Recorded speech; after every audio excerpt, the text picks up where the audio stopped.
That's a city that's not within a county, it's a special form of government. Okay. So in that situation, it would be, they would be identified. Okay, so, Sometimes it's that way. but So not let- always. When I walked maybe by, nobody had if signed up for New York public City was hearings, a but. City sovereign county. county, Says we can't allow them to speak. which it might be Table it till next time. so big. Oh, I thought we were just And gonna, it could happen now. we can't allow them to speak What about Kansas because of City? the thing Is with that the all Star Jackson Journal. County? Because, you The know, There's a notification. municipal report, but again, it's Yeah, I saw that, but they hadn't gotten it in the Friday they were supposed to. as long as state law goes Jackson County. Do we need to end this thing or need to open each one? we'll Always open- worried at the meeting notification. I always listen on the radio to be sure they. That's cool. I understand. I think you're having to do that. Yeah, that sounds right, but I don't I see don't know, anybody. yeah, it's. I don't see anybody that was at the previous meeting. You guys all ready to roll? Yes. You ready? You guys ready? All right, let's go ahead and call this meeting to order. Yes. Brooks, Here. Jacobs. Here. Holmberg. Here. Allen. Here. Lund. Here. Approval of minutes? Move to approve? Brooks, Yes. Jacobs. Yes. Holmberg. Yes. Allen. Yes. Lund. Yes. All right, adoption of agenda. Move to adopt. Brooks, Yes. Jacobs. Yes. Holmberg. Yes. Allen. Yes. Lund. Yes. All right, moving on to item 5, public hearing. A public hearing on an ordinance establishing a GB general business district for property recently annexed into the city of Warrensburg, Missouri, located at the southwest corner of 141 Northwest 21 Road. Mayor and City Council, as it states in your packet, all 4 of these public hearings this evening for the rezonings will not be able to be held this evening. Public notice was not given in the Daily Star Journal in time for the 15-day notice period to be met. They were sent in time, but due to a computer IT issue, they were not published. So each of them will need to be opened and continued to specifically to August 26th at 7 p.m. here in the council chambers. We try to get that message to as many people as we had contact with through the planning commission meeting and public comment we'd received so far, but all of them are in the same circumstance. Will need to be continued to August 26th at 7 p.m. here in the council chambers. Okay, well, we will officially open that public hearing, and do we have to vote to continue that? Yes. Yes. Okay. Have a motion. So I want to move to continue to Move. August 26th. Move to continue to August 26th? Brooks, Yes. Jacobs, Yes. Holmberg. Yes. Allen. Yes. Lund. Yes. Moving on to the next item, a public hearing on an ordinance establishing a GB General Business District for property recently annexed into the city of Warrensburg, Missouri, known as right-of-way for a portion of Northwest 21 Road, Holden Street. Same song and dance. We'll open the public hearing. Move to continue on the 26th? Brooks. Yes. Jacobs. Yes. Holmberg. Yes. Allen. Yes. Lund. Yes. All right, next item, a public hearing on an ordinance enlarging a GB General Business District by rezoning land located at 309 East Market Street from R1 Single Family Residence District to GB General Business District. We will officially open this public hearing. You wanna take this one, Scott? Everyone take a turn? Yeah, move to continue to August 26th. Brooks. Yes. Jacobs. Yes. Holmberg. Yes. Allen. Yes. Lund. Yes. Next item, last one, public hearing on an ordinance enlarging a GB General Business District by rezoning land located at 310 East Gay Street from R2 1 and 2 Family Residence District to GB General Business District. We'll officially open this public hearing. Move to continue to August 26th. Brooks. Yes. Jacobs. Yes. Holmberg. Yes. Allen. Yes. Lund. Yes. On to first reading only ordinances. Item 6.1, an ordinance establishing sewer base rate charges for the fiscal year 2020 budget in the city of Warrensburg, Missouri. Matthew. Mayor, members of the city council, at the July 8th city council meeting, the council chose to continue on the current sewer rate schedule that we were on. This includes an increase to the volume portion of the sewer bills, And then again, at the, July 22nd meeting, we conducted a hearing. These changes, if the council were to vote for them, would take place, for the October usage for bills built in, November. If you guys have any questions, I'm happy to answer. Having no questions, we'll leave that at first reading and move on to item 6.2. First reading only, an ordinance adopting the annual operating budget for the fiscal year beginning October 1, 2019 for the city of Warrensburg, Missouri. Matthew again. Yes, sir. We prepared the budget and I have a, presentation that will, present to you guys shortly. Okay, and we'll be able to ask questions at that time? Yes. All right. Moving on to item 7, first and second reading ordinances.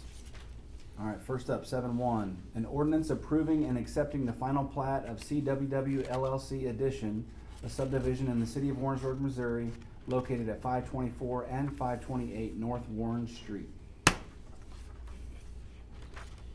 This is a minor plat brought forward by Wendell Davis of CWW LLC. This is property that's located at 524 and 528 North Warren Street. 524 was recently built out in the last year with a single-family home. This is originally 3 lots that were platted in the 1800s, and he's taken them, combined them, and then resplit them into 2 lots. The north lot is large enough and is a zoning district that it could be developed with a duplex. Everything about the plat is in order. They've made the corrections that staff has requested. The only thing is that the north lot line is 75 feet deep, and current code would require 100 feet deep. That wasn't the code in the 1800s, and so we're stuck with the 75 feet at this point in time. They have offset that by having pushing the lot line as far south as they could, so that it is at 115 feet. It does have the lot size requirements for a lot in the zoning district, and it does it can meet the setback requirements. So Planning and Zoning Commission recommended an exception for the lot depth to be granted with approval of the plat. Staff would recommend the same. That has been written into the ordinance that you have in front of you this evening. You also have the Planning and Zoning Commission's written findings of fact in front of you as well. Staff would recommend approval of the plat as presented. Move to go to second reading by title. Brooks, Yes. Jacobs, Yes. Holmberg, Yes. Allen, Yes. Lund. Yes. This is an ordinance approving and accepting the final plat of CWW LLC Edition, a subdivision in the city of Warrensburg, Missouri, located at 524 and 528 North Warren Street. This is for adoption or rejection. Brooks, Yes. Jacobs, Yes. Holmberg, Yes. Allen, Yes. Lund. Yes. Moving on to item 7.2, first and second reading. An ordinance authorizing the city manager and city clerk to execute an agreement between the city of Warrensburg and Cat Excavation Incorporated for the Cheatham Court Stormwater Repair Project in the city of Warrensburg, Missouri. Mr. Mayor, members of City Council, we had the opportunity during the council's tour to review this project. This project located on Cheatham Court. At the time, it was explained that there's 54-inch corrugated metal pipe that is deteriorated to the point that replacement needs to take place. We first noted the deficiencies in this pipe back in 2007. So it's been a long coming project. In this stage will remove all the failed infrastructure, new piping, new structures, junction boxes, street inlets will be installed. This will be HDP material, which is a plastic, won't rust. Should help eliminate that. It'll be replaced with a 60-inch pipe. We opened bids July 15th. There were 3 bids. One of them was rejected, being non-qualified, non-responsive. In the project, second lowest bid was Cat Excavation in the amount of $237,624. This project will have a physical impact, of the cost of $237,624 plus $31,000 engineering that's been funded through, the 1/2 cent sales tax. Staff would request that City Council consider acceptance of the bid as submitted.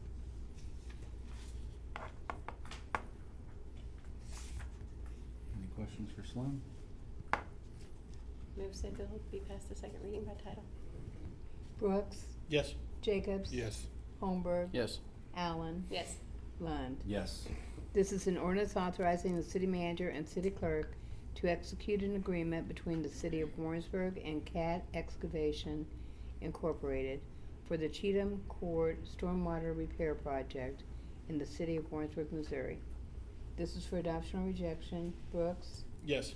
Jacobs. Yes. Holmberg, Yes. Allen, Yes. Lund. Yes. Moving on to other business. Item 8.1, discussion of building permit fees.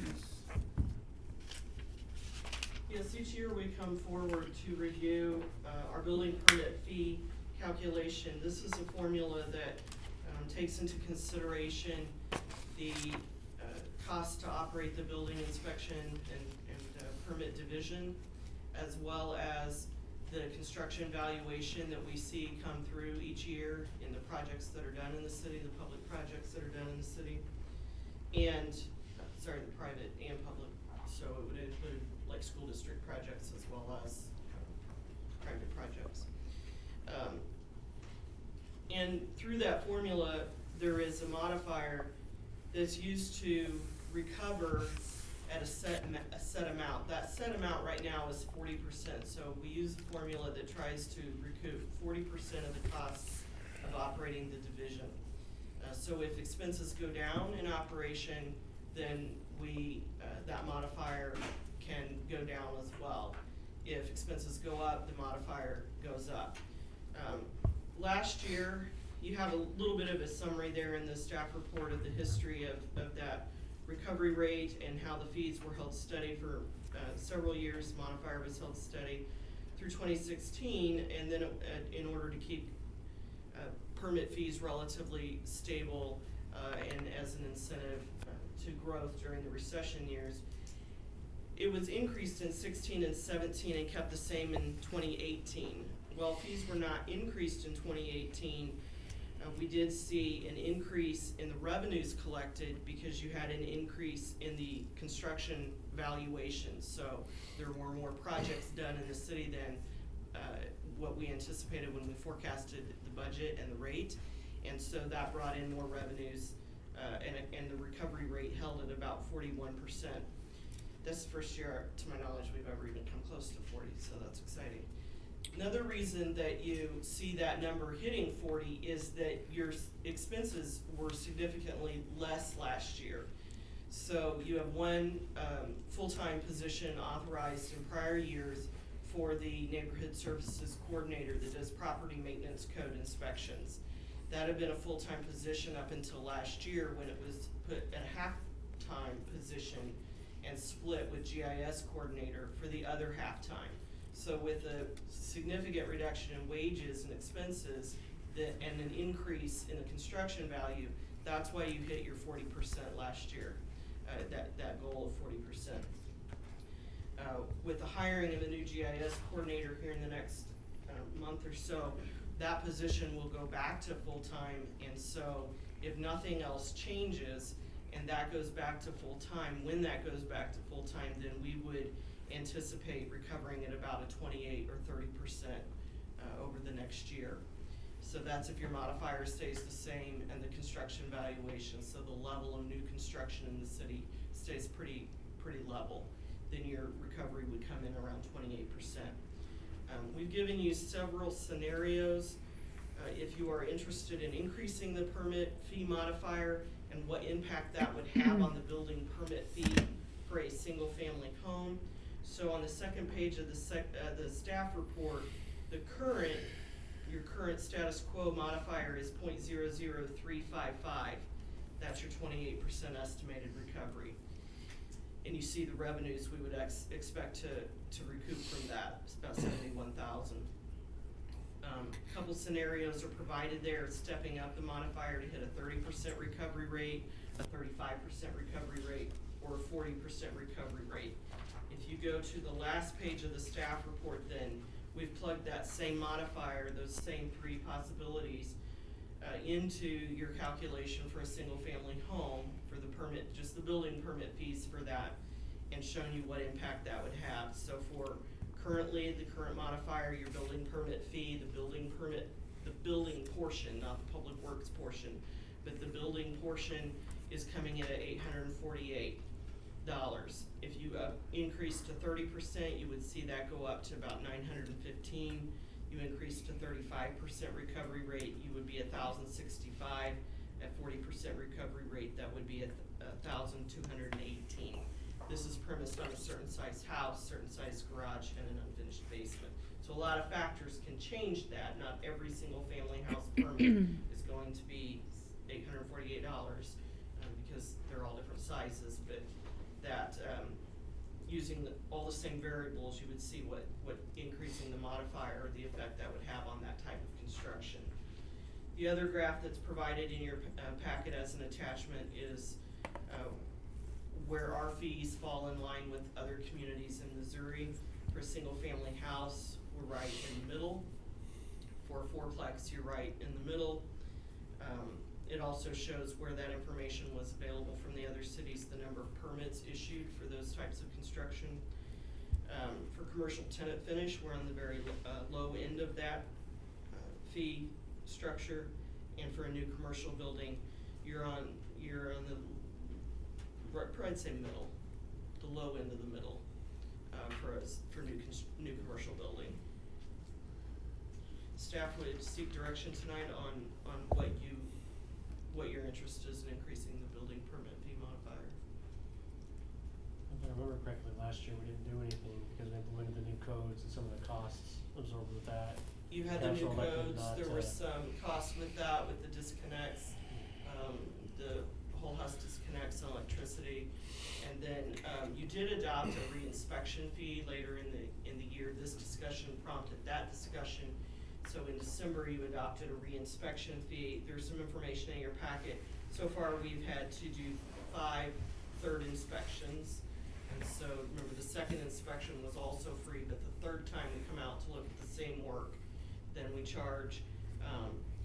We've had to do 5 of those for a total of $500 since that policy was adopted. How does that compare to previous years? I mean, do you think the penalty drove the behavior that we were looking for? I do think it drove some behavior, yes. 3 of those 5 are the same project. So, I think that's just how they're running that project. For the others, I think that it worked. Good. So on the, historically, how many, or do we have that information, like how often people would have to, the inspector would have to go out for a third inspection? I think we had some information when you adopted it. It is not, it's a manual calculation, Okay. so I'd have to go back and look at what we gave you at that time. I don't have year over year type Okay, data alright. though. That's not what we're looking at tonight. I apologize. Well, I mean, it was set up with the intent and design to recoup at a 40% cost. So I mean, we're planning to lose money and only recoup 40% of the cost. I would recommend trying to get as close to that as possible based on current data. If we wanted to phase into it, maybe we'll look at the 35. But I mean, my opinion is if we think it's fairly accurate data, you know, that's been our intent and goal all along, is to recoup at the 40% rate. You know, we're not the highest in any single category. The highest we are is in the middle compared to other regional cities. So I mean, we have plenty of room to still be in the middle and worst case, at the upper 2/3 kind of thing. Am I reading this right? So the projections on where we're at currently is you're using the same metrics for the ones at the projected at the bottom on the next page. Did that make any sense? I'm sure we're at the bottom of the next page. Okay, so on page 3, you have the, where we fall, yeah. Okay, And in red, that's where we currently are, that is, yes. right? So, using the numbers on page 4, if we went all the way, is that using the residential? Yes, those Okay. are the same Yeah. metrics, so Okay. Look That- at the the single family is the 1218, only one where we 40%. did So- it for both pages, but for single family, that 848 that's in Mhm. red on the third page. Right, If you look at the fourth page, that 848, we'd go up to 1543. Would go up to 1218. right, so Uh, let me, so on the top okay, I see, all right. section Just is above it. 848, Okay, I is see. the third I, line from the bottom. I was looking at the total fee. Yeah, not if you the- look at permit just the portion. building Okay. permit portion, then you add public works fees for the total of 1173. So that 848 going to 915, 1065, and 1218 is the same metrics every time. So that would only shift us, I Wouldn't mean, shift that's us at still all. below Blue Springs, slightly above Sedalia. So we would rank in the Or that exact same type of place. construction. Right, Yeah, right. in the single family, we would rank exactly where we are now. Right, We would be closer to where Sedalia is, Right. being 1218 versus 1219, but we'd still be behind them and ahead of Excelsior. oh, I see, alright. Yeah, I mean, kinda like what you were saying, we're taking a loss, 60% loss. Yeah. I mean, Well, it looks to me like our projected budget for 2020 is 80,000, and we can do that with a 35% recovery rate if we're looking to maintain that budget. 80,000 is what's in the proposed budget. Right, yes. and we can do that at 35%, Yeah. because that gets us to And I'd be 89. willing, we want to be as accurate as possible, but if I would be willing to phase it in, that might be a good idea That's to okay. kind of make it, do the 35. mhm. The first year, knowing that next year, we want, the goal is to get to 40, and so based on the most accurate data, kind of be transparent that that's where we want to go and try to take it easy on them if you guys are all. Yep. Because I know it's middle graphically, but if you look at the difference between the top ones and stuff, we're actually, if you were to graph that out, we'd be in the lower quadrant, so. Oh, for sure. I definitely think I we know need we're to gonna address differ that. populations too, but, You're correct. yeah, but that's okay. We have to look at how many permits were issued. Yeah, Kind of. so yes, So this would just take a voice vote of the council and then would go effective October 1. We'll use the interim to give plenty of notice so projects can be bid appropriately. I would recommend to staff the 35%. I'm good with that. I agree. Okay. Everybody? Is that good enough, or do we need to go? You want me to go ahead, you want me to call the roll? I would call roll, yeah. Brooks, Yes, Jacobs, Yes. Holmberg, yes. Allen, Yes. Lund. Yes.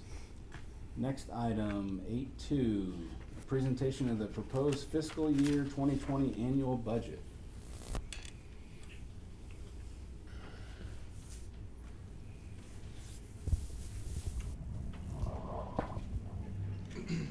Mayor, members of the city council, what you have in your packet is basically a skeleton of the, proposed budget. This is something we've been doing for the past 3 years now, where we just present the numbers in the first draft. First off, the adopted financial policies, we updated these last year, to say that, the operating expenditures will not exceed 20% of the operating revenue plus 50% of the unencumbered balance. We were able to do that this year using less than 50% of the unencumbered balance. Also, within the general fund, we have to hold a cash reserve of 22% of the expenditures, and that's been done as well within this budget.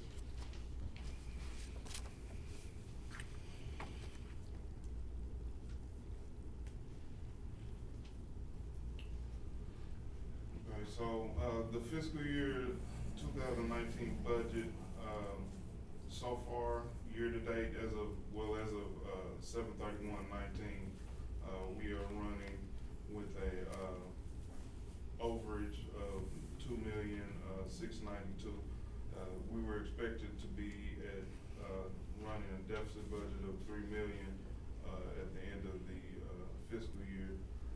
not sure if we're gonna get there now.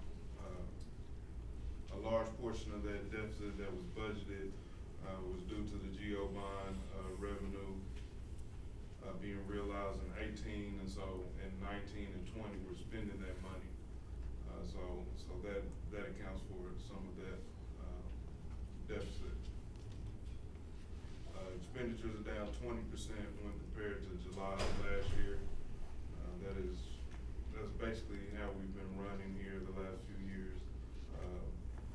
Most of the expenditures that we have are coming within the middle of the year, and then towards the end of the year, they kind of taper off.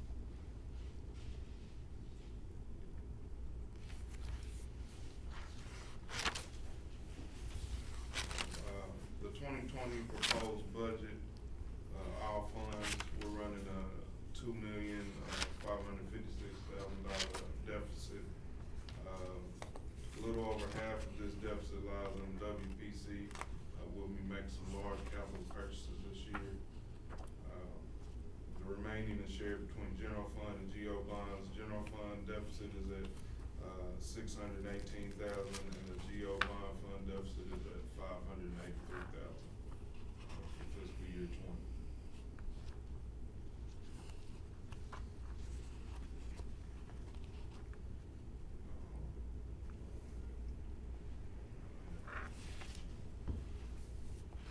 So the proposed budget for the general fund cash balances, we have 6 restricted funds. We have cemetery, tuition assistance, animal shelter, storm response, which is in case we have a big storm or something like that and we need the extra overtime or man hours to respond to that.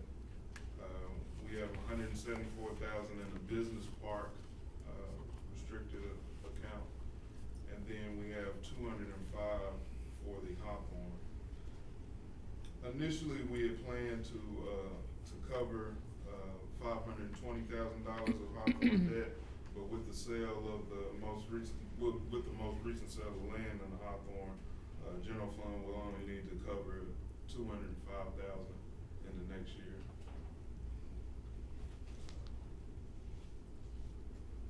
So our total restricted funds will be $525,000.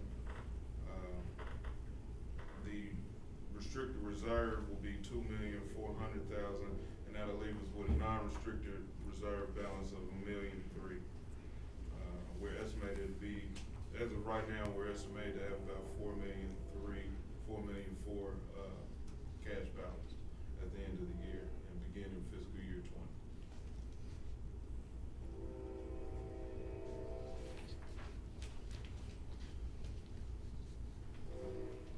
So the general fund, as mentioned earlier, the deficit balance for the general fund looks to be around $600,000. Half of the restricted cash balance, which we had to use to balance this budget, would have been $697,000. So we stayed under that halfway mark.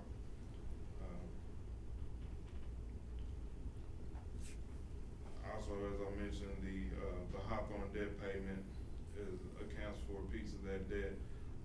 And then we have street sweeper lease agreement and a PD RMS software system that kind of makes up those other uses.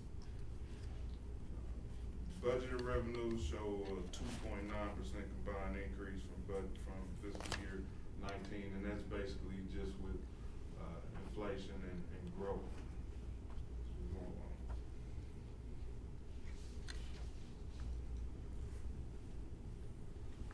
So currently funded items in the general fund, we have the downtown pavers contract at $25,000, and that's basically the repair for brick around the trees and the sidewalks downtown.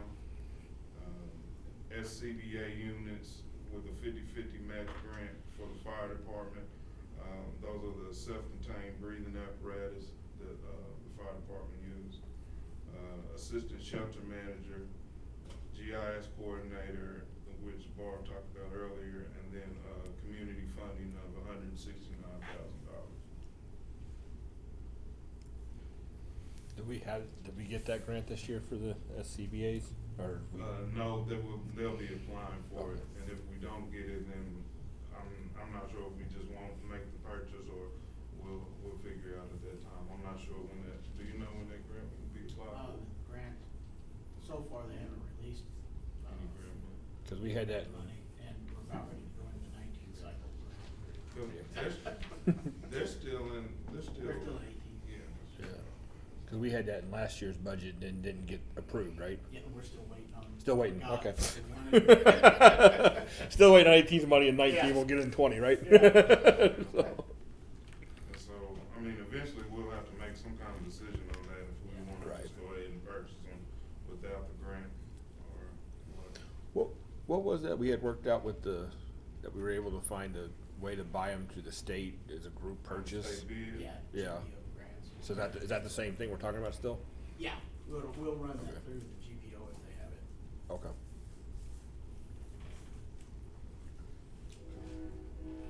So, for the not funded, items in the general fund, we have the overhead doors at the fire station at $139,000.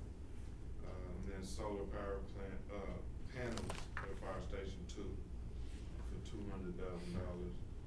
We got a truck with a side plow for a street department. The housing rental inspection clerk, for 6 months. That's something that we spoke about at the budget retreat, and that was something that the council had expressed interest in. But the reoccurring expense of that was a little much for this year, so we're gonna try to see if we can build that in next year, or if council wants, we can figure out a way and try to get it in this year as well. That'll totally be up to you guys. And then the finance assistant, for CIP and fixed assets was taken out as well.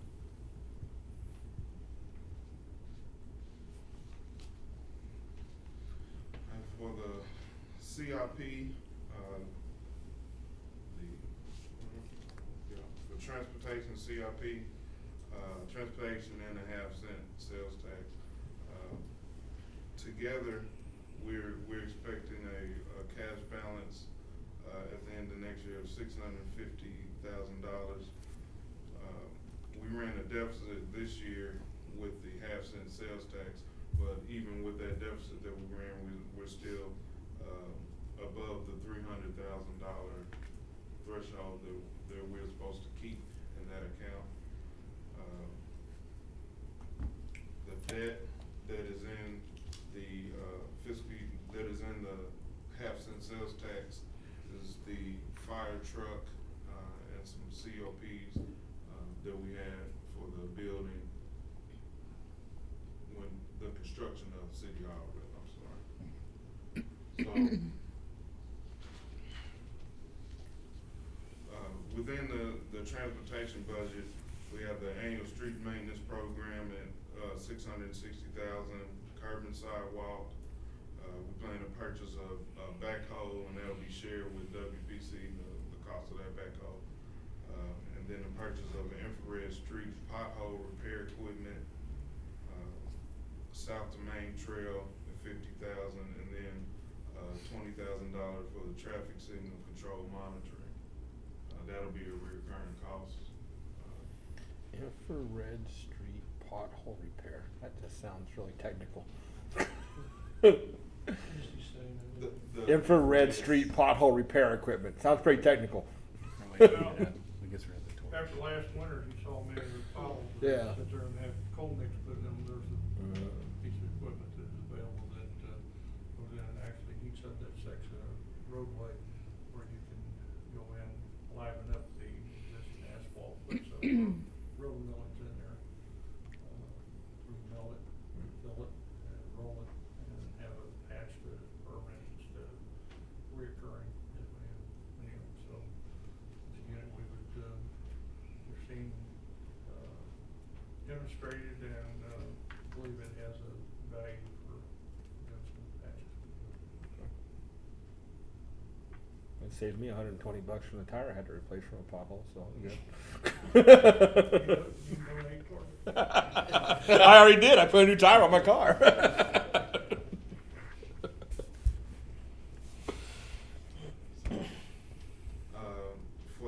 cent, we have the fire truck debt, or the first fire truck that was purchased in 2016. And then the COPs, as I explained earlier, for the city hall construction. We have the demolition of the West Colton building at $85,000. Then the city hall server refresh at $120. That is something that needs to happen about every 4 years. And so that's kind of a recurring issue. It'll be more than 120,000 4 years from now. But, and then emergency stormwater repair for $100,000.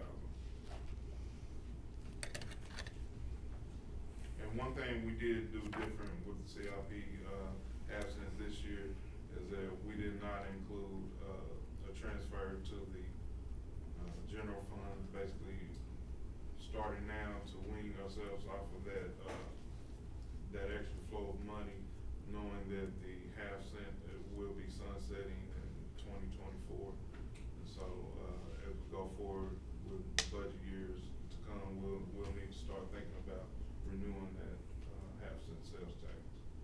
Just curious, Matthew, and maybe staff. I know during the tour, we went to the building there, Colton Street. Is that just gonna be flattened? Yes, No? it's just planned to be demo now, and then I'm guessing we'll talk later about what to do with the space once the building's down.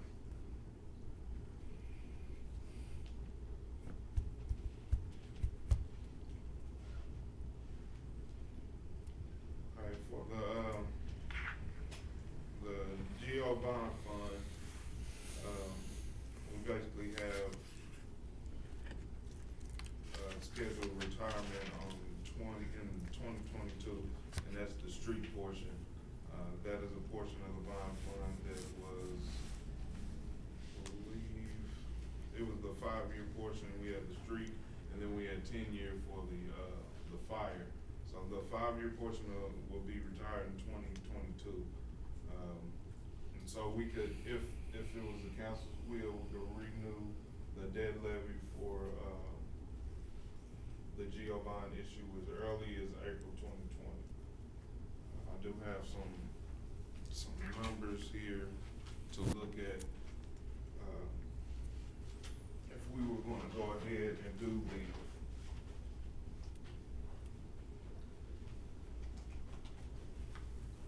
the bridge replacement for the bridge over Highway 50. Okay, these first sets of papers are for renewal of the debt levy as it stands now.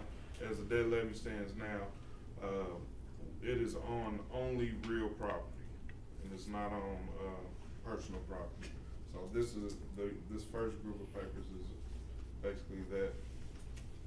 So while I was handing those out, let me rehash a little bit here. So previous council, when we looked at doing the 2 phases of Veterans Road, the traffic signal upgrade, at that time, council elected to raise the property tax, or we put it on the ballot for the voters to approve or deny, to raise the property tax levy in order to pay for those projects. It was a 5-year bond. Most communities will probably do road projects like that over a 20-year period. This council was, I think, had some foresight and did it for a 5-year period. And again, that only applied to real property tax, so buildings and land. It did not apply to personal property, such as equipment, vehicles, those types of things. So it wasn't applied to, like when you go to renew your Missouri tags on your car, that portion of the property tax was not increased by the council or by the staff. So we've talked over the last couple of years about the McGuire corridor based off of the study, and then the phase 1, which was the need to replace the McGuire Bridge. I think a few months ago we came and talked to you about the infra grant, which is a federal grant to help with infrastructure projects. But there was a sizable cost in doing the engineering and the prep work for all of that. And I think we're at a point where it would help to have some conversation with the council regarding do we want to put another issue on the ballot to to have this, bond issue that was for a 5-year period to be renewed? And if so, what projects would be appropriate to use that funding for, and that's up to the council. It could be the McGuire Bridge, we could use it for street improvements, across the rest of the city. There's a number of things, but we wanted to give the council an opportunity to discuss that. As Matthew discussed here and provided you some paperwork on some of the potential revenues that could be gained from that for investment into city infrastructure is here. As soon as you could do that would be April of next year, is to have it on the ballot for the voters to approve or deny that. But then you have some other time available as well. So what you have before you, is basically renewing that, same debt levy that we have now.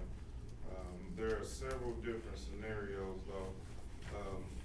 With that same debt levy, we could push it out 20 years and we will be able to get, $16 million from it. For the same portion of debt we had, and I think it was $3 million was the, original portion.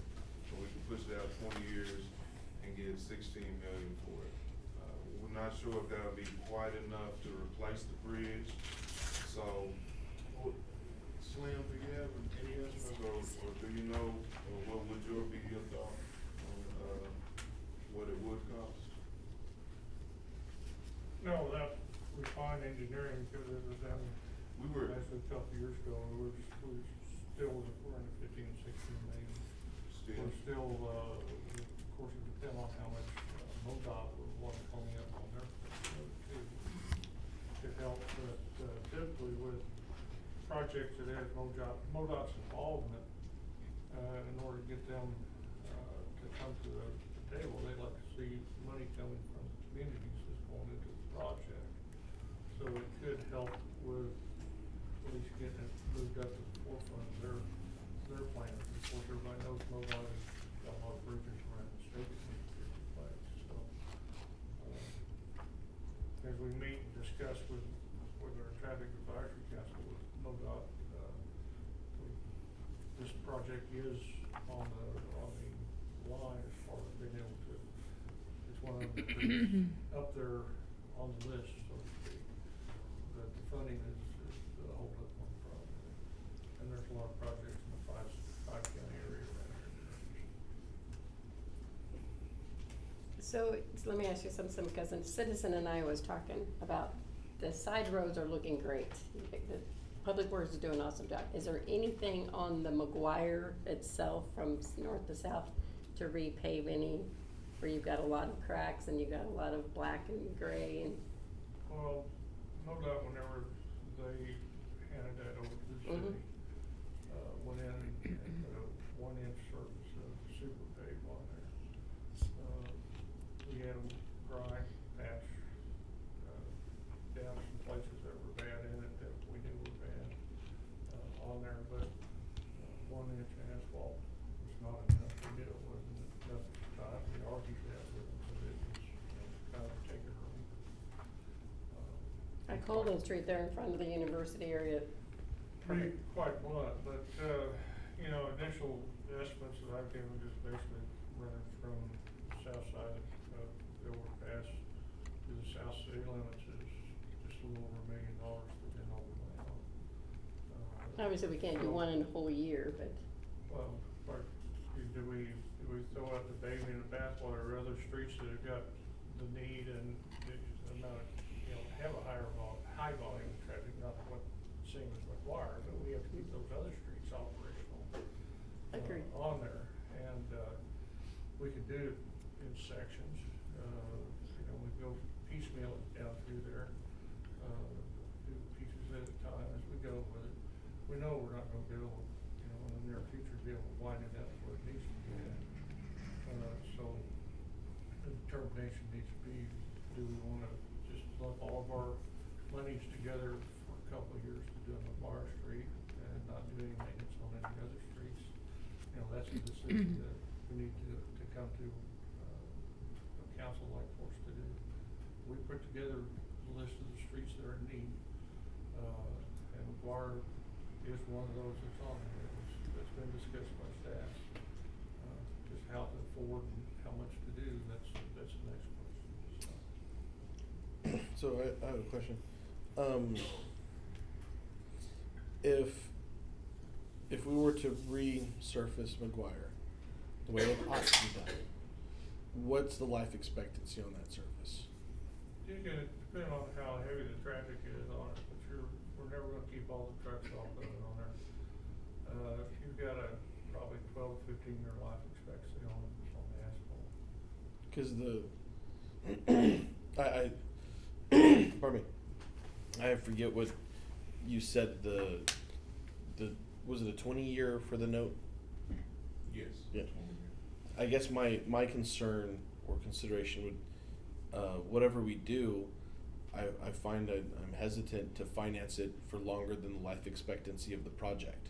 So if we're financing a project that we expect to last for 15 to 16 years, we want to finance it over 20, I feel like that's a long-term,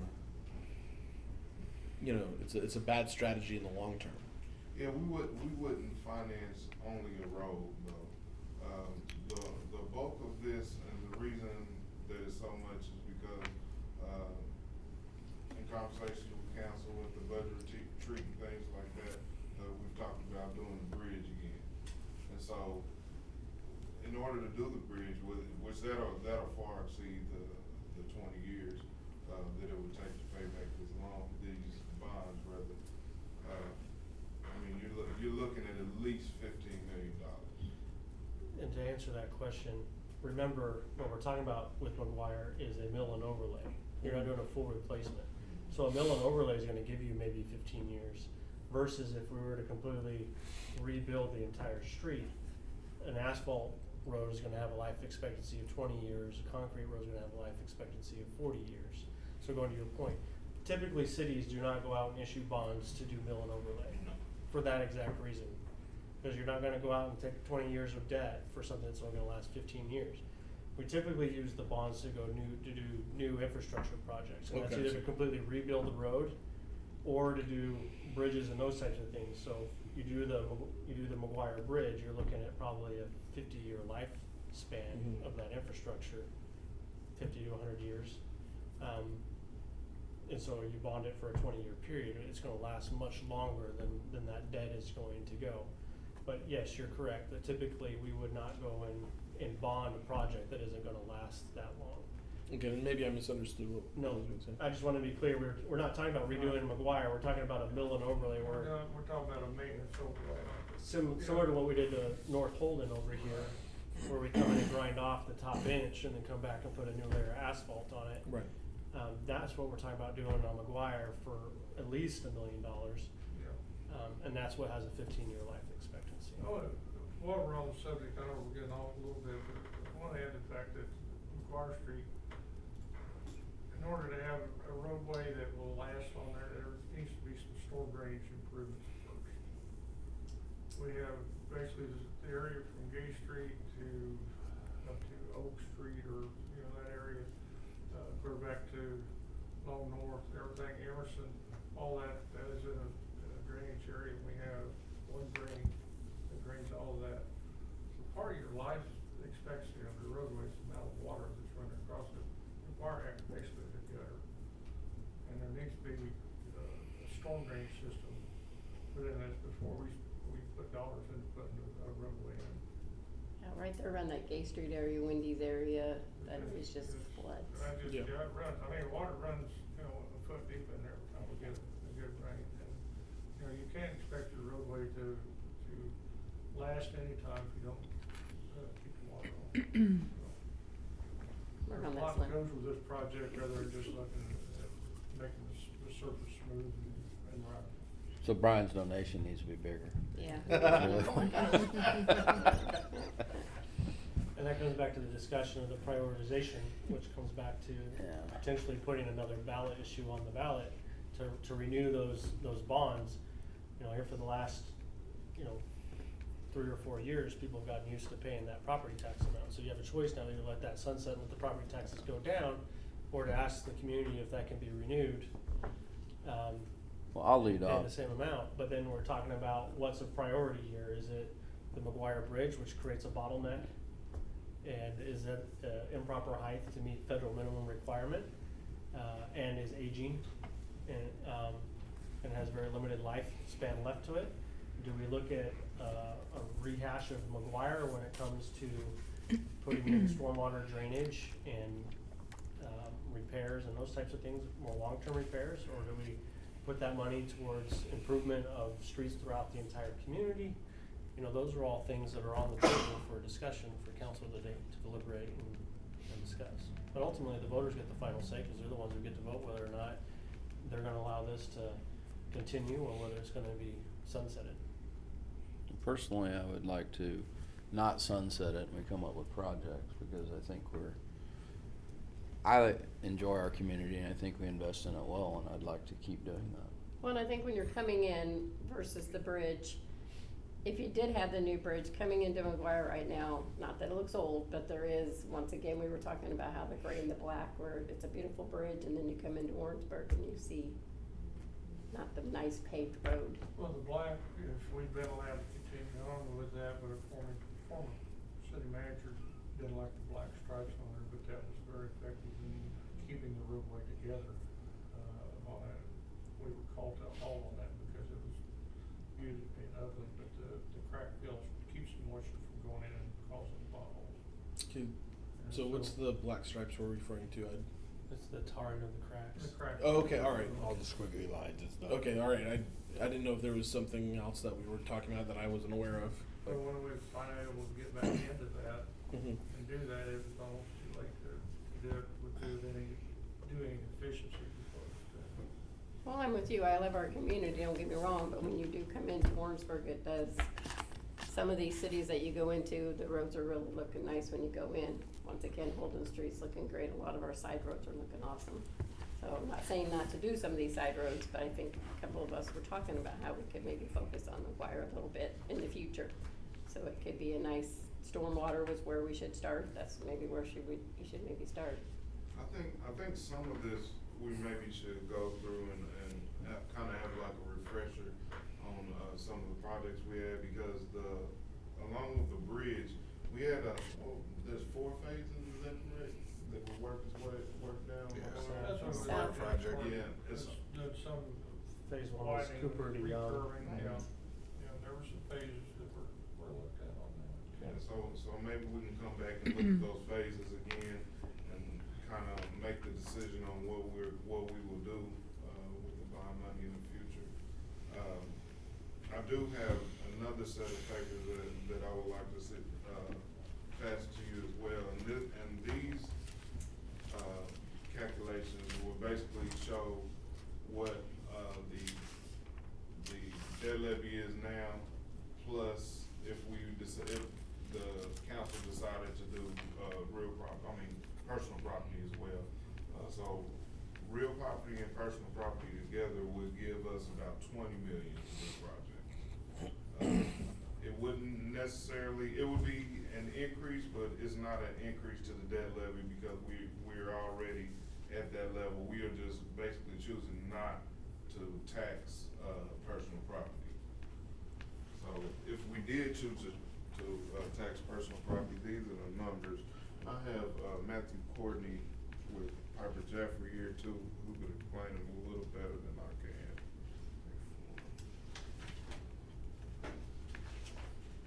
And I wanna state on that when that was approved at the ballot, the city council had the authority to apply it to both real property and personal property, but chose not to.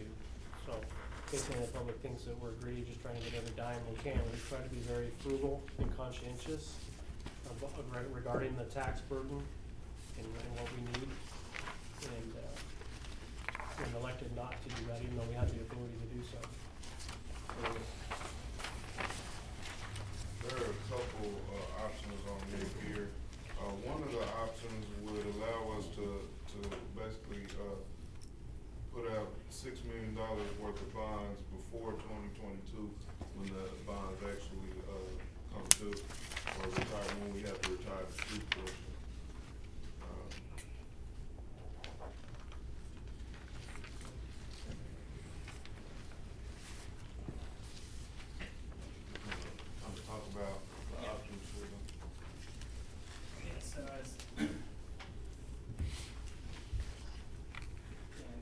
as Matthew said, so if the city were to begin assessing this levy on personal property with an April 2020 election, the city could vote approximately $20 million of bonds and issue approximately $6 million in the summer or fall of 2020, and then come back with the balance of $14 million in 2022. If this, and the next scenario is just kind of similar, but if the election took place in 2021, April of 2021, the city could move forward with approximately $8 million in 2021, with the balance of $12 million in 2022. And then the third page is an April 2022 election. The city could move forward with all of the $20 million in April of 2022. And these all scenarios would all envision levy not moving over to personal property until that new set of bonds has been voted. So are you talking having two elections or one election that covers both those sets? One election that covers both. So in 2020, the voters would approve 6 million and they get it was 12 million like that. No, what they would approve is, taxing on real property and personal property. Okay. And then it will move through this is kind of the back portion of it that, would be that the city would see, rather than what the, people would see. They would not pay any of the personal property until the 2022. Okay. Actually, it's the way these were set up were the year after the election is when, or the fall after the election is when you would start to levy personal property. So, but what the voters would see is just one a bond election language for the full, in this case, $20 million, if that's what the council chose to do. And these are maximum numbers. You all would decide what you actually wanted to go to the voters with. We just wanted to run some what's possible type scenarios.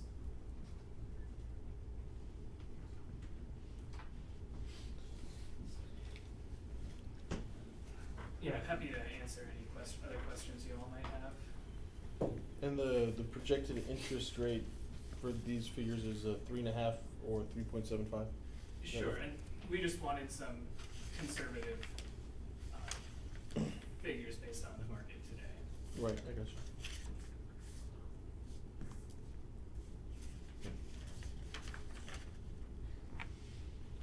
Another thing to bear in mind, we've read about the school district with their plans moving forward. They're likely to put something on the ballot soon. I know Parks has talked about additional 1/8 cent tax to support their operations. I guess my point here is the voters are only gonna tolerate so much more out of their pocket, and so timing will be important here. So that's something to bear in mind for the council to think about and discuss too. At the same time, as far as what are the overall community needs and what can our community afford to do or not do. So we can do 16 million without increasing the cost. Without taxing personal Right. property. If you were to do it the exact same way it's on the books now, Right. you could do 16 million. If you were to take the full authority of the city and apply it to both real property and personal property, there's another 4 million there that could be picked up to do infrastructure projects. And that's at the discretion of the council. And you have the discretion of whether you wanna put it on the ballot in April of 2020, April of 2021, or April of 2022. Well, you actually have several. You can do, in 2020, you have, 3 elections with 4-7 votes. That is April, July, November? April, August, and November. April, August, and November. And then you have one in 2021, which will be April, but you still have August and November. They would be, 3/4? 2/3. 2/3? 2/3 votes. And then again, you would have one in 2022 before the debt would come due and the tax would fall off. So, Am I remembering correctly, off-year elections have a higher threshold for approval? Is that right? some, you still have one in April that is a lower threshold. Yeah, so odd years, April is the only 4/7 election, and even years, you have April, August, or November.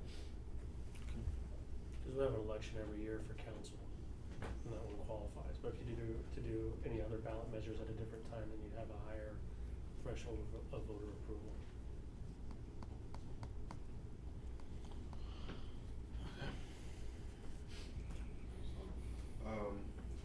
I guess, would the council like us to put some things together, put, projects together, different timelines, things like that?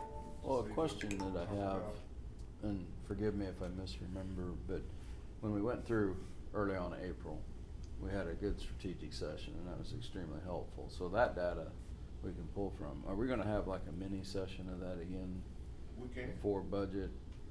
Well,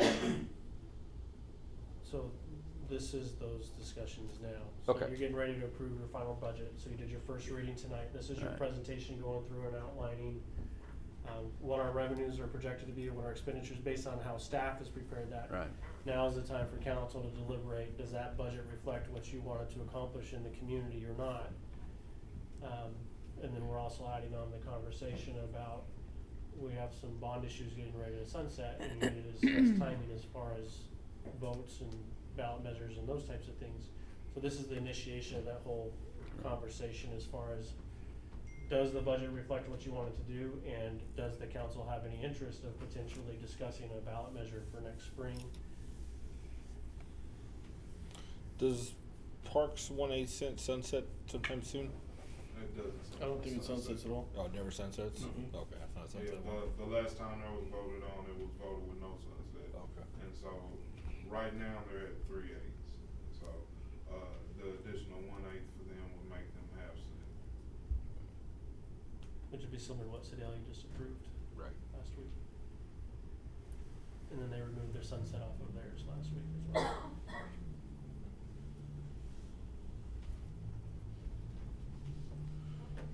When does the current debt come up? Is it 2021? 2022 is when, the street portion, we would either have to renew it, or we would have to roll back, the debt levy. Okay, so we'd have three chances, so it's either 2020, 2021, or 2022, and then multiple years on that even year, or multiple months in that That's even year. correct. Okay. So, but, staff can put together some different, options for you all, and bring them back if that's what you would like. For me, seeing the price tag on each one of those projects would be helpful to kind of make some decisions on what could not be included and what the price tag is on some of those looking out, because I know the price is gonna go up the longer we wait, and so maybe laying out the scenario at a 2020, 2021, at a 2022, so we know what type of financing will be required. And if we're going to finance something, I mean, the rates are, I mean, they're not gonna go much lower. Yeah. I do wanna clarify, so you don't have to make the decisions regarding bond issues and budget simultaneously. No.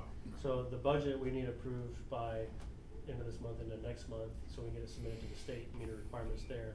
The bond issue conversation we can continue to have this year. I think you have until January to decide whether or not you're putting something on the ballot. So I don't want you to feel like you're pushed or pressured that you have to make these big decisions now. Budget, however, we do need to discuss, but there are budget impacts to depending on what the council wants to do, so we can build the numbers in properly into the budget, going forward. Yeah, cause we would have to budget for an election. Right. There would be a little extra cost there. I think I Mr. Casey, I'd like to see kind of a breakdown of what those items are, and then prioritize it, because in my mind, for me, the most important thing is the bridge, but maybe that isn't really the most important thing for the city. So, I mean, this something, do you guys wanna do something like a study session beforehand, or you wanna discuss it during the I think council that'd be meeting? great. Study session? Okay, so we'll put something together. It'd probably be good to do a refresh on the McGuire corridor study and the phase one study as well. We have a couple of new Right. council members that were here as part of that whole conversation. And the bridge, did we not do the engineer piece of the bridge, or what? I know we did some stuff prior to that, is that not the engineer So study? you did a full McGuire corridor study from the Right. northern city limits to the southern city limits. And then after that was done, you broke it down into phases, and we did the first phase conceptual study, which in the first phase was from Cooper to Young Street, which included potential replacement of the full bridge. And there were some conceptual drawings, there were some public hearings as far as bridge design and those types of things where we took public input and all of that, and they applied some rough numbers to it. But it has not been engineered, designed as far as, it's not ready to put out on the streets for bid for construction. We still have to have that done, and that's gonna take some time for the engineers to do that. I wanna mention one thing too, before we get too far along, is our lead engineer involved with this passed away. So it may take us a little bit to regurgitate some of this information, so to speak. We have some time before the end of the year. Right, so it's just, some of his data is, we've had some issues get back up online. And then, In any situation, we would have to 2022 till we got the money over. How would the spending go with that? Cause I know you have, what do you have, 3 years to spend the money, or would you have longer? in this case? Sure, so, you have under federal tax law, you have 3 years to spend roughly 85% of the money, after a bond is issued. But that, again, that clock starts after each individual bond series is issued. Okay. So, again, in the cases where we showed, potentially some of the bonds being issued soon after the election and the rest being issued in 2022, each of those separate issues would have its own 3-year clock. Okay. and then getting back to the current budget discussion, the only item that I saw that seemed to be significant, of significant importance to our partners at Whiteman Air Force Base as well as UCM was the rental reinspection program. If there was any way to partially fund that or to phase that in this time, that seemed like it was pretty important to our partners. Don't we still need to build an ordinance for that? We do. So the thought on that was, so the numbers that were in Matthew's presentation there, and 20,000, whatever it was, that was actually 6 months funding for the position, because we didn't think we could get the full cost in, so we switched it to just 6 months, giving us some time to discuss an ordinance and do those types of things. And again, we're running a $600,000 deficit still, and there was some concern with that. I do think it's important, but I also think there still needs to be a lot of community discussion on that going forward.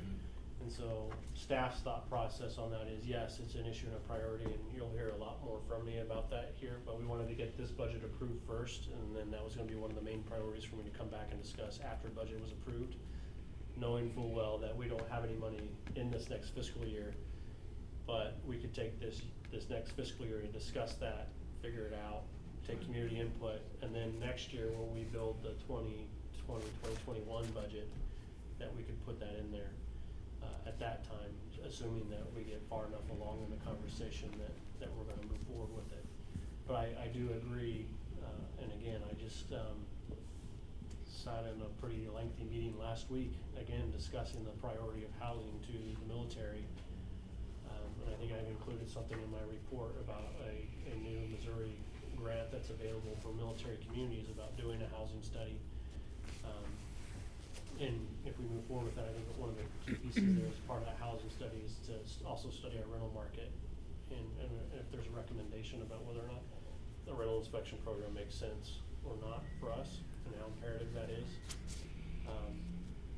But again, with this budget, we tried to trim out as much money as we can to try and decrease that deficit amount. I'm still not real comfortable about a $600,000 deficit, but luckily we have some significant unrestricted reserves, and that's what you have those reserves there for. We're still under a lot of pressure with the implementation of the wage and benefit study last year. We also included, in this budget, it wasn't mentioned in the slides, but we averaged about a 3% increase across the board for employees and wages based off of the performance evaluations that we're implementing. So we still have a lot of pressure on our budget and as far as costs that come from that, and something's gotta give. And some of that is new positions, and some of those new programs we've recommended be postponed for a little bit, and hopefully we continue to grow economically, housing, those types of things. There's new revenues that come in, and we can look at bringing those programs online as hopefully those revenues start to catch up with the progress we're making. But I do agree that's a high priority, and it is my intention to discuss that in depth as soon as the council has approved the budget and done the hard work. We could always do a 6-month review, and if revenues are coming in better, and we could do a budget amendment and try to put that on track sooner if we think we can afford to do that. But again, staff had to make some tough decisions in this budget, and we had to cut some things that we prefer not to cut because they're needed. But at the end of the day, there's only so much money.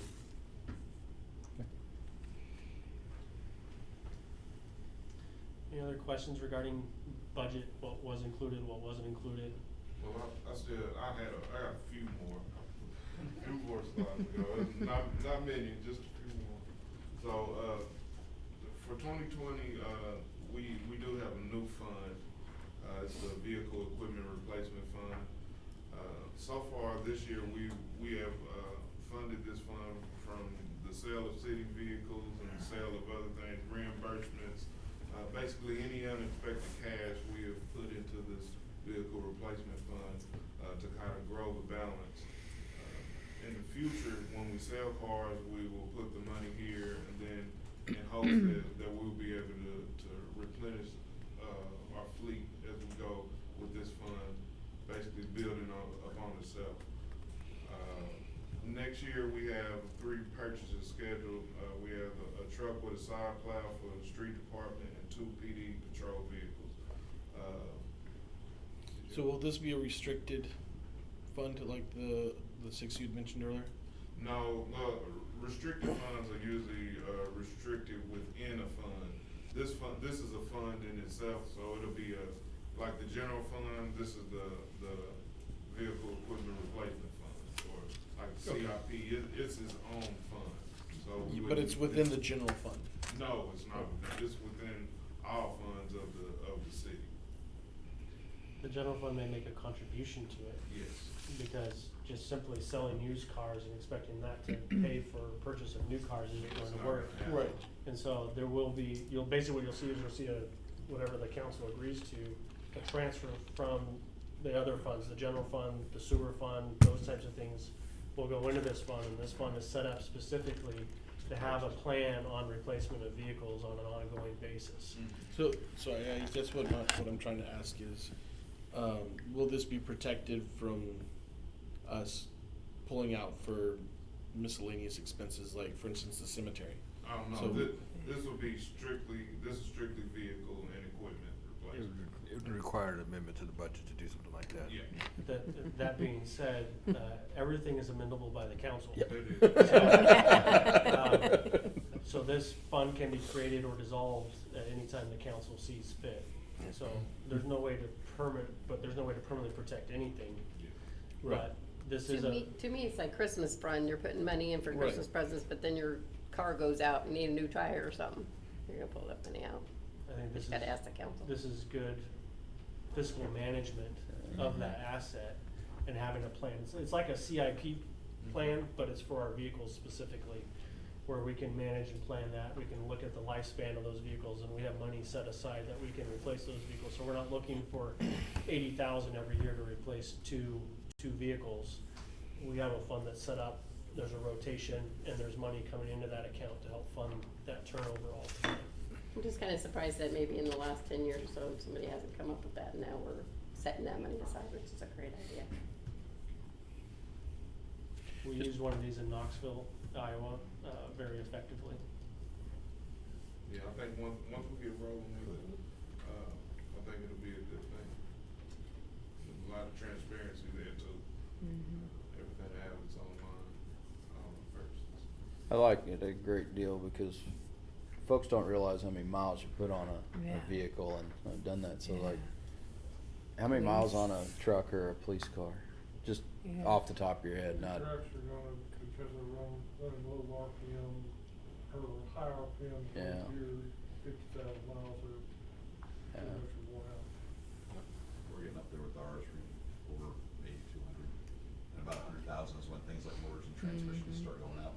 Yeah, Because they're not being driven like your family car. as you get. Chasing those bad having a guys. fleet of vehicles in my past career, I agree, and it's tough. Okay. Even well maintained, they don't last much longer than Yeah, that. they're not normal use. Alright, so, moving on to the next one, we have a Hawthorne debt.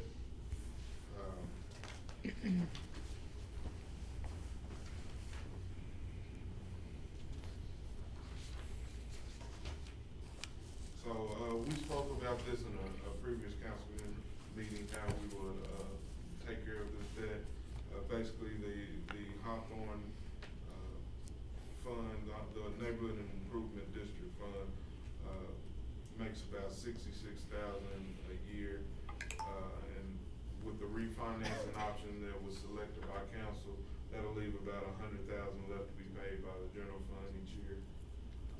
We do have a plan to set aside some money, collect the, interest off of that money, and then it should add up to 100,000 each year to pay it off. I think that was approved a lot. I know when I first came in as city manager, that was kind of an albatross that the city wanted to know a plan to get out of, and I think we've finally gotten there. Yep. So, we'll look to refinance that debt in December. All things are going forward with that as well. I think we all knew it was there, but we just didn't talk about it. Cause I know when I first came on the council, it's like, what is this? It was a big number. I mean, but, when we get to refinance that, we can get it down to, 160,000 a year versus what we're paying now is around 260. So that'll be a big help for us. The next is the, WPC. We have some major capital expenses in WPC this year. We got the fiber to West plant for 150,000. We plan to replace, SPR 1 and 2 blowers in the West plant. That's 500,000. Purchase of backhoe, that was the cost share that we seen earlier. Here's, the other 50,000 for that. Replace UV components, that's 500,000. The SCADA system, 375,000, and then, our I&I relining project, at 149,000. So those are some huge purchases that we'll have to do this year with, WPC, and those are the reasons why, we were on that track with our sewer,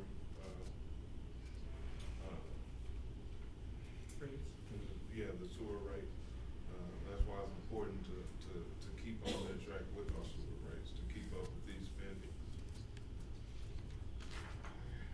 And then last, so is the council comfortable with what has been, presented? Are there anything you would like to see input into this budget? Any projects, that weren't captured that you'd like to see happen? Extra revenue would be nice. Yeah, that would be nice. Actually, I think, I will praise, the work, cause I know it's difficult and this budget's bigger and more complex than most people think. One thing that, so personally I am, okay, and I know you still gotta look at, cause you got 600,000 deficit, and then one thing, that's important to me, that Harold said that I wanna make sure I state as a priority is, you talked about increases for employees, so recruiting and retaining quality people, because I believe for a long time we have a great city, great staff, right? So that would be a high priority of mine. And, you know, I know we didn't get into detail on that, but, there. I appreciate the, depth that you've taken us through. I'll be honest, trying to keep up and know all the things you guys do is sometimes overwhelming, but I'm comfortable. And I think Harold's done a great job on the Yeah. health and benefits and wages since he's come aboard. I mean, to give you a pat on the back, that was another thing we did discuss, but we didn't get into depth. He's done a great job. We've only been able to do that with the support of the council and allowing us to invest that money there instead of other things, and so. Yeah, I agree with you. No, Our it's- staff is important. Has to be it. That's one thing I didn't highlight in this presentation either is our, self-insurance fund. We're running around, $700,000, $800,000 balance in the self-insurance fund, in hopes that one day we will be able to, be fully self-insured. Right now, it doesn't make as much sense for us to be fully self-insured with the type of plan that we have now. But I think as things change, it might be beneficial in the future. But yeah, that plan helps it helps pay the, insurance for, employee with their portion added to it as well. And I do, see, you get me started. But I do, want to agree with something Casey brought up, and I understand the reason for it. Watching the funding on the rental inspection and stuff, but I have a significant number of folks that talk to me as citizens, not air-based military, but just general, about status of apartments. I talked to a lady just a week ago, and I'll send Harold the information over, and abandoned property. And so there's a aspect of our city that I think we need to figure out how, again, I'm not gonna challenge, you're making a good decision, but that's a priority to me from folks that talk to me. And I went on a tour with one of our citizens for about an hour and looked at several different, and I got a different perspective. Yeah, you just drive by him and then you Yeah, see him. and I'm a very positive person, and I see our city as awesome. I want to keep it that way. But when you go on a tour with someone and then you go visit other people, there's some areas that are kind of blight. So one thing, we did talk about that in our budget retreat, and it has been, put into the strategic plan, so it's not something that we will forget. So if you look in, under focus 3, growth and development, growth and investment, I'm sorry. We have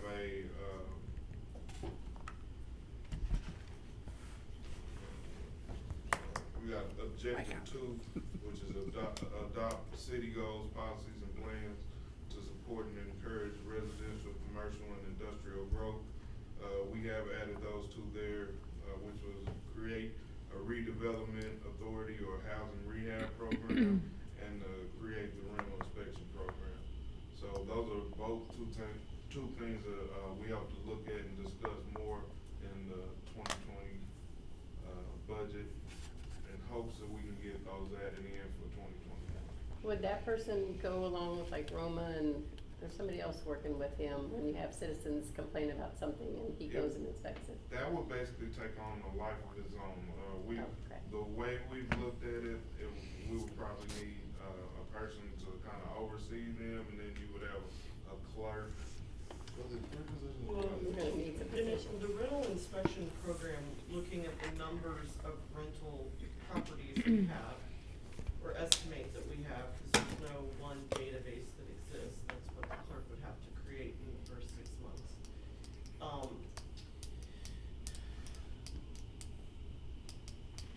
We're looking at a full-time clerk and at least 3 inspectors, and that would cycle through on a 5-year program. So you would still need a separate property maintenance code person, because if you are a unit that was inspected in year 1 as part of the rental inspection program, but something happens in year 3, this program won't catch it for 2 more years. So the tenant or neighbor, whoever, could still call that in and complain about that, and that would need to be picked up by, right now, the Roma position. So the program if it's your year for that unit to be inspected, it's gonna catch things. On the off years for that unit, the other position has to pick that up. Just partly self-funded. I mean, I don't know how deep in the weeds we wanna get, but kinda like we do building permits or That would be fines the or. discussion to talk about as council as we create the program. Cause the person already doesn't have the money to fix it, now you're gonna give them a fine for fixing it type thing. And then they may just wanna leave the house vacant and say, forget it, and just, not to get in the weeds. All you know. that will have to be discussed, Yeah. what the inspection, what the What they're what the looking rental for. inspection, permit fee is and all those types of things. Those are all things I have to discuss. And as she said, there's multiple positions that will likely have to be funded. This budget, we just tried to get that one kind of clerical position in where we can start creating the software, because we have none of this right now. So we can create the database and do all that to help us monitor and all those types of things. And then, 550. and then next year, you're gonna have to, we're gonna basically be creating a whole new department within the city with staff and software and vehicles and all those types of things, that we were trying to phase in. Now, that being said, I mean, staff has presented a recommended budget to you. Now is kind of the council's turn where you can say, yeah, it's good, we're done, or, no, there's still some tweaking. And so for the next few weeks, we can have as many meetings as you would like to, until you have a budget that you're willing to approve. And if this is a higher priority, you have two options, and that is you need to tell staff, that's a priority for us, and you need to get that in the budget, and we can go back and discuss and get that in the budget. Or council can say, that's enough of a priority that we're comfortable going into our unrestricted reserves a little bit more this year to help fund that. Again, we try to minimize the dipping into those reserves, but that's an appropriate conversation for the council to have. If you feel that's enough of a priority, that you don't wanna wait an additional year before we've begun that process. Taking into account that we still have to have that full conversation about what is that ordinance, what are those fees, what is that process, all of those types of things. I think there's a lot of work that still needs to be done to get to that point, so I'm comfortable as the budget sits now, and then we spend the next year having those discussions on what that department looks like, because you need that framework before you can budget for it. Sure. And so, but I would continue to recommend to keep that on the top of the list, and let's be proactive in the next year to be ready before budget time next year. Can we look at it in 6 months and? Yeah, I think we. Financially, we look at it in 6 months. I don't plan on waiting 6 months for you to have the conversation again. In fact, probably about as soon as you're done approving the budget officially. Yeah, it'll take Within a the next while. month or so, we're probably gonna begin the conversation as a council, as a community of what that looks like and how we go about having that conversation. Okay, kind of behind the scenes, we've been gathering information, to see what we would need, different things like that, pay rates of employees, different things like that, so, you know, we've sort of started having that conversation already. Good. Was there any other questions, concerns about budget? Revenues, expenses, something that's in the budget you didn't want in the budget, something that's not in the budget that you want in the budget? Good.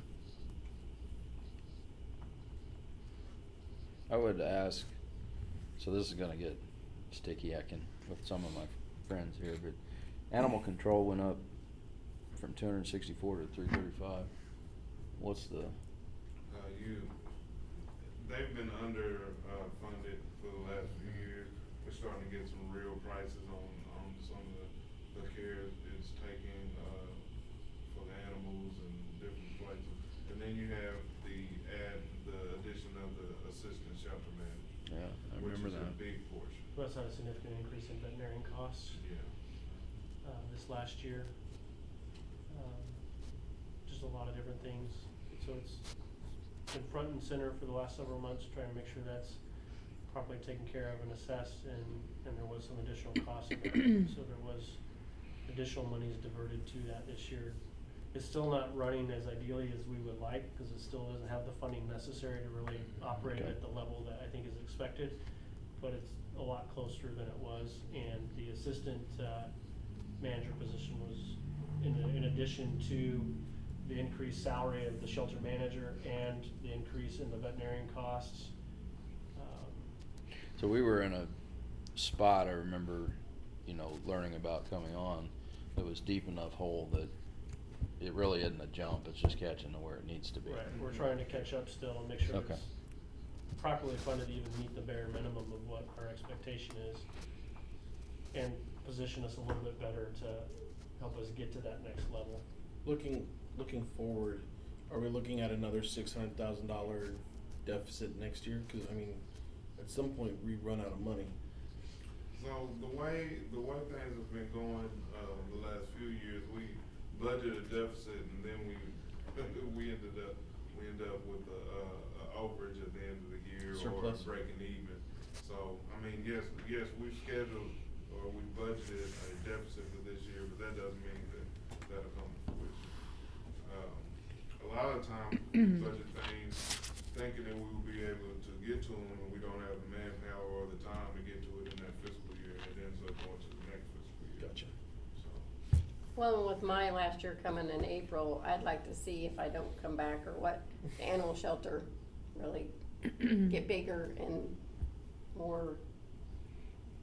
I don't Yeah, I know wasn't what to say, you know opposed to what I that, I mean? was just. No, wanting I'm to just know saying that's, I like the animal shelter, I like Yeah. to see, we have lost dogs on Facebook all the time, but I think the veterinarian bills I know are, thank goodness we've got a new person taking care of it, but I'd love to see that get, maybe even in 5 years, build another building or something, I mean, it'd be nice.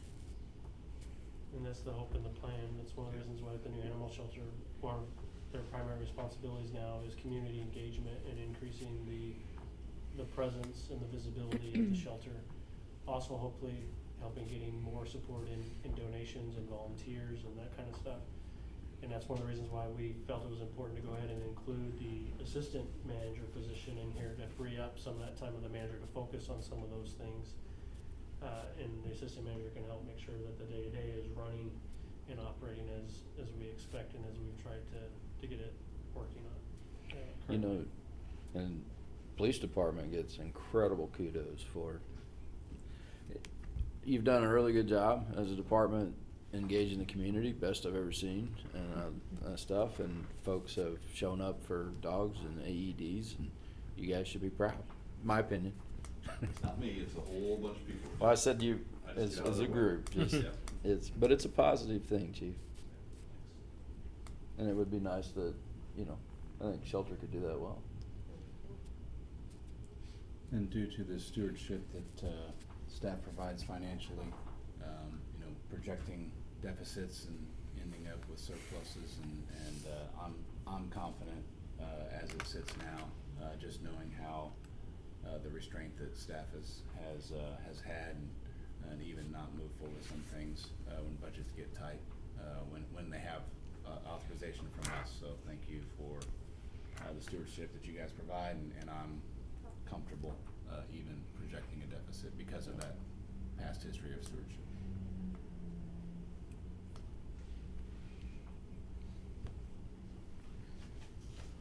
thank you all. All right, moving on to appearances not listed on the agenda. I don't think we had any, unless something's changed.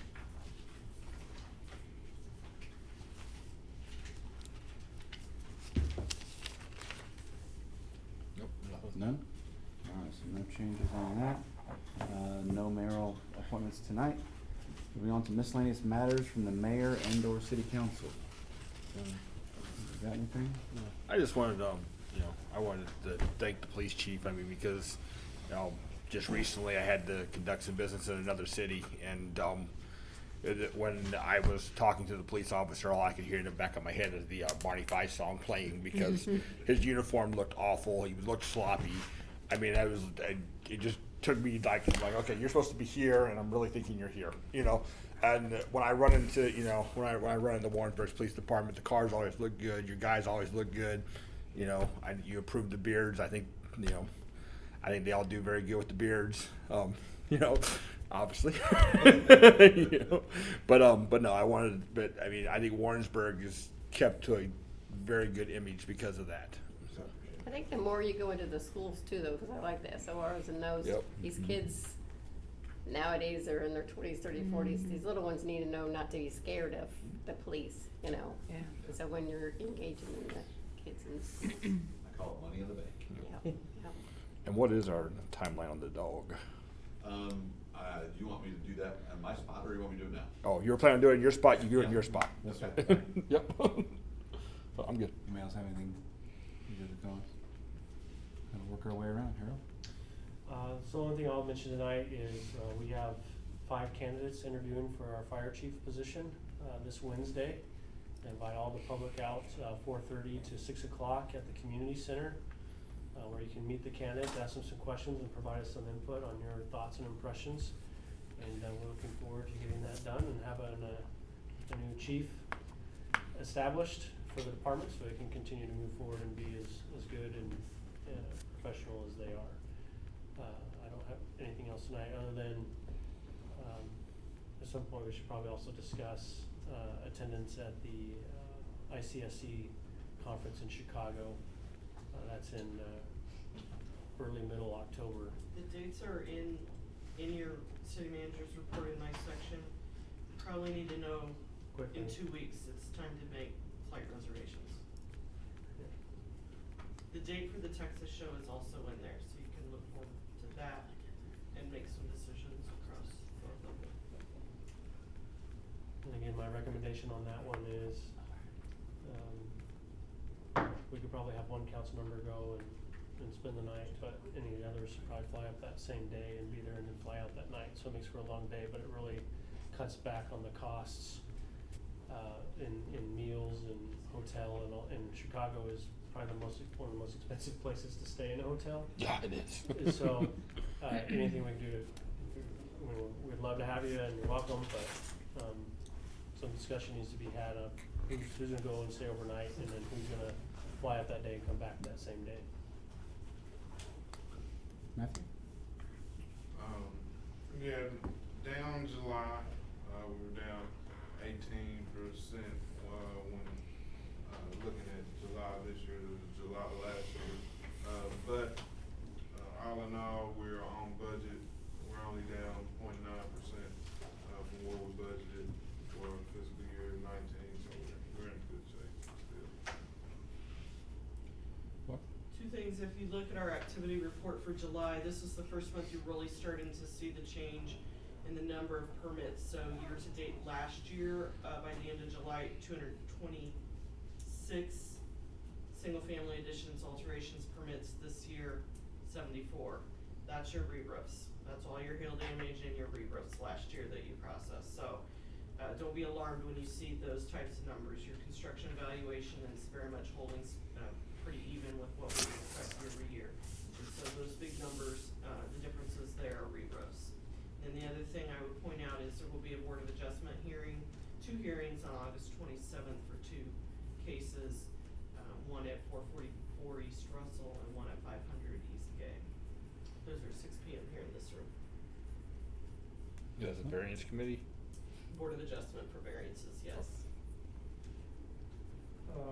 Overlay program concluded last Monday. We also had stripers, stripe Pullman Street and Kelly Road with bike lanes. Promised that to our biking district task force several years ago, we finally got to that point. Roundabout project, got word today that they will be putting the asphalt surface on next Monday and Tuesday.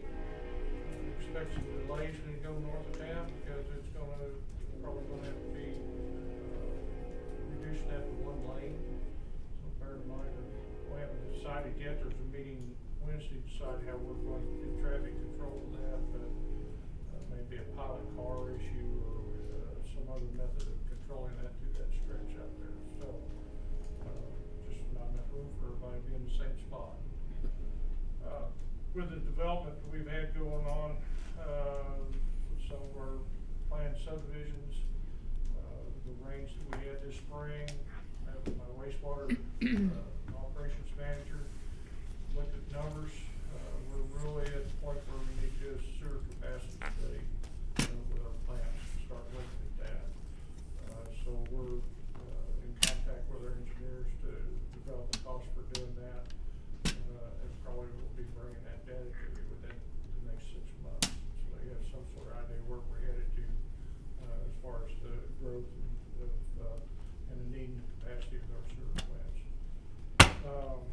And finally, with the word that RISE has closed the recycling center, I'd like to have council understand that we are not in position to take or have the capacity to take what will be coming to our site here at Pine and Washington Street. So there's potentially gonna be a need to be a change in operation. We're on our last few months of operation with those recycled containers there. A decision will have to be made whether we wanna continue with having that site or what will need to be done to either improve or engage with Heartland to provide a better service than we have now. And the streets look, the bike lanes look awesome, by the way. Very nice. Gary? Marcy? Nothing additional. Suzanne, anything from the chamber? Just want to remind everyone that Paint the Town Red is coming up the 3rd and 5th of September. We encourage all of our businesses in the community to get their university spirit together and paint their windows and decorate, and get the Red Out Street Fair welcoming the students back to the university will be held on the 5th of September. On the 6th of September, we are sponsoring and partnering with business owners at Hawthorne for a back-to-school night in the Unite. It's a free event to the community. Jill, anything from Main Street? We had our state level conference in St. Louis a couple weeks ago, and we took we qualified for 2 other state level awards, and Awesome Blossom won one of our renovation awards at the state level. So if you're out there, tell them congratulations on their renovation. Our events coordinator, we hired a new position, and she started full time today, and our previous events coordinator will be going part time because she is getting ready to have a baby. And thank you to Slim and Bill especially for working with us on the power upgrades and getting the word out to the business owners on Fulton Street. Okay, good. Again, as Harold indicated, Wednesday is a big day for us.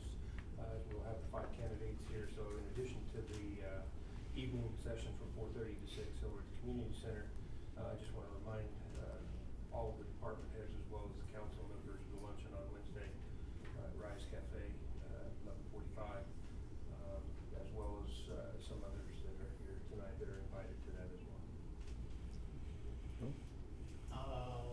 Last couple of times we've been asked to go out into the county and assist county with mutual aid. One was the Centerview pellet right there at 58. They was out there for 12, 14 hours with them dealing with that industrial issue they have out there. Rich? So we are going to Sharpsville, Pennsylvania. We're flying, Adam and I are flying out August 20th. August 21st, we will be selecting our new dog, so look for the first pictures to be revealed on our Facebook page of what our new dog will look like. They will do some training with the dog, and then Adam goes back September 30th to start the handler school. It's a 6-week school, so the dog will actually be back here in Warrensburg sometime before Thanksgiving. So, Good. Anything? Anybody else? Last call? All right. Any need for closed session? All right, let's call this meeting adjourned. Thanks for everybody. Are you satisfied with your? And you have everything. I hated though, because it was so dark in there and I could see me in there.